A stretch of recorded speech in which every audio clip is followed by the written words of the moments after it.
Umholi weDA uJohn Steenhuisen uhola umbhikisho ophikisana nenkohlakalo eNelson Mandela Bay. Lombhikisho ulandela umbiko oninda undunankulu wesifundazwe uOscar Mabuyane, owengamele ezemisebenzi kahulumeni uBabalo Madikizela kanye neANC esifundazweni, nodalula ukuthinteka kwabo ekhatshanisweni kwemali yomasipala imbizana osubizwa ngeWinnie Madikizela Mandela. Le mali yayifanele ukusetshenziselwa inkonzo yesikhumbuzo sika Winnie Madikizela Mandela ngo-2018.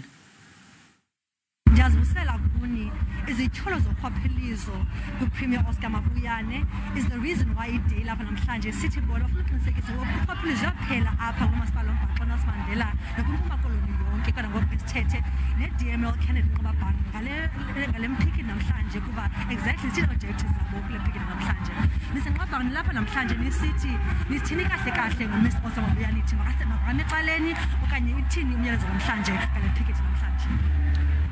Namhlanje oyena myalezo size ngawo si-Democratic Alliance into yokuba apha eNelson Mandela nase-Eastern Cape eyona ngxaki esinayo into yoba umasipala babulawa kakhulu kukubiwa kwemali norhwaphilizo. Abanye umasipala basakwazi nokubhatala abasebenzi bawo. Umasipala abafana no-Enoch Mjidima, oKhrisani, noMathola. Apha eNelson Mandela lo masipalathi more than 21 people were assassinated bebulawa ngenxa yento zethenda bezirhuqwa zimoshwa yi-ANC ezibangela into yoba bekungadilivwa ne-service delivery ebantwini inkonzo.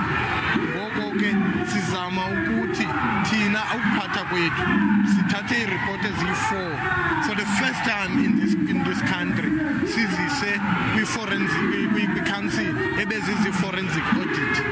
2, for the first time in South Africa, we have made councillors of the ANC to pay money, more than 2 million rand. The first one they are going to pay, even these ones that are leaving, because they've signed wrong, corrupt decisions, they've passed wrong decisions.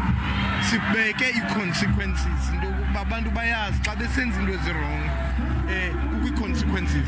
Zikhona nezinye izinto ne-decision abazithathileyo ezidibanisa ne-IPTS nokubuyisa i-official abazawubhatala imali noba sebephumile council. I-council says on the resolution. Therefore, what we do when we govern, we get things done by making the politicians and administrators to account for wrong decision making.